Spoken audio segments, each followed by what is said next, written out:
امروز یه روز جهانیه، ولی نه برای همه.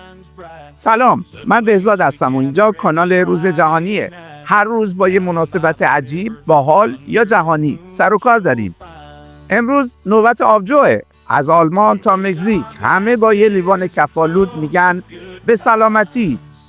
پشت این نوشیدنی 1000 سال تاریخ و فرهنگ خوابیده، از راهب‌های قرون وسطایی تا برندهای امروزی.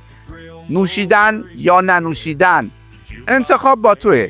ولی یه چیز واضحه، هیچ نوشیدنی مثل آبجو آدما رو اینجوری دور هم جمع نکرده.